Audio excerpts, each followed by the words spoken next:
Dividend investors, bonjour. This is Mike Yehu, founder of Dividend Stocks and passionate investor. Welcome to this Dividend Uncut Report daily video about the stock market and what's happening in the crisis. Yesterday we had a very bad day again. This morning futures are going up, but you know as well as I do that the rest of the day is a long period of time and we have no clue what's going to happen. Yesterday I've discussed in my video how to rebalance your portfolio, and I've mentioned that you should identify weak companies. I've got a lot of questions, a lot of emails from readers that they're asking me, well, Mike, how can you identify those weak companies? Because pretty much everything is down right now. And I can't make my mind around all companies. I don't know what to do. So today I decided to do a few tips about how to identify those weak companies. The first thing is forget about what's happening right now. Forget about anything that happened between January 1st, 2020 and today. There's no point in looking at how much you've lost so far. The market is down, there's panic everywhere, and this is not a good indicator for you to identify a weak company or not. It's not because you lost 50 or 60% on a stock value that you should sell it or you should keep it. That has nothing to do with it. Right now, as I mentioned earlier in other videos, the market is trying to price stocks according to what they know today, and now they're thinking ahead for the next 10 years. Obviously, if you look at senior housing, they think, well, if the virus goes into those residencies, chances are those companies will have a very hard time because they're going to lose a lot of clientele. It's going to be crazy over there, and they're going to lose a lot of money. So most senior residencies REITs are losing 50-60% of their value. Is it true? Will it happen? We don't know. It's based on fear. It's not a good indicator. What you should do is to look at the past 5 years, but from January 2015 to January 2020. Look at that period of time and how those companies that you have in your portfolio reacted. Remember, this is a period where debt is cheap. There was a huge appetite for debt. So if the company is issuing more shares or more units or getting bonds to finance their acquisition project, it was an easy time for them. Economy was growing pretty much across the world, and everybody was pretty bullish about whatever happened. So consumer sentiment was high, jobless claims were very low, unemployment rate were very low, so we were running full steam. In this situation, if your company was not able to grow their revenue or grow their earnings or grow their dividend, so basically the dividend triangle, if they were not able to do it during the past 5 years, how do you think they will handle a recession right now? The answer is they won't. They will be part of the weak companies, that's for sure. A lot of people are saying, well, okay, Mike, but if my companies are not paying dividend, how can I look at it and determine if I should keep it or not? Well, you know, same thing if they were not able to grow their revenues or their earnings during that period of time. And if the earnings are low, there must be another reason. I'm thinking of Shopify, for example. Shopify has been growing through putting all of their money back in and not focusing on revenue. A lot of tech stocks do that. You can remember Amazon grew for a long time without generating a penny. It's normal. So you want to look at companies that were thriving, that were gaining market shares, that they had projects for expansion, growth vectors.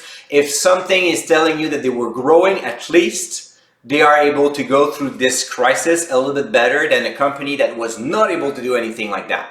Here's an example. 2 Canadian REITs in the food restaurant sector. First one, Boston Pizza. At DSR, we first liked Boston Pizza a couple of years ago, back in 2017, 2018. Strong brand, dominating brand in Canada, have like plenty of restaurants across the entire country. They were doing well, showing growth. The yield was good, so we thought, hey, that's a good one to pick up. And then problems started happening towards the end of 2018. Lower sales, sometimes decreasing sales for a quarter, comparable sales were going down as well. Payout ratios were going close to 100%, and then at one point it went over 100%. So we decided to let it go before they cut their dividend. What happened in the following months? Well, eventually Boston Pizza cut their dividend, and now during the crisis, they announced that they suspended the dividend completely. You know, the business was not doing well before the crisis. It was already slowing down, was having a hard time to convince people to spend their extra bucks inside the restaurant while the economy was doing well. How do you think, I know right now restaurants are closed, so it's super difficult for them, but how do you think that they're going to be able to thrive during the recession? Once they will have the right to open the restaurant, do you really think it's going to do better? I don't think so. On the opposite side, you have A&W, fast food restaurant chain, obviously very big in Canada, great competitor against McDonald's actually, and this company was thriving. Growth by opening new restaurants, comparable sales growth, so same restaurants were growing sales as well. They were very innovative in their products. They were the first one to offer the Beyond Meat burger. So all those things led to dividend increase, revenue increase, and the business was doing well. What they did during the crisis, well, restaurants are closed. They suspended their dividend. That is the right move to do right now.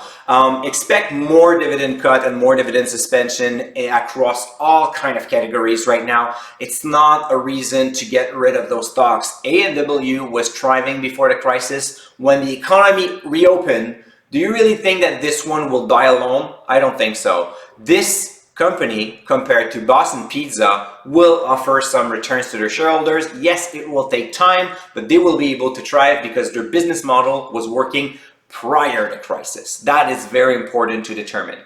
Now, I know that those are just quick tips. You can now look at, obviously, current ratio and basically all liquidity ratios and debt solvency, because you want to make sure that the company that you hold are able to go through this crisis for a few months. And after that, think about summertime.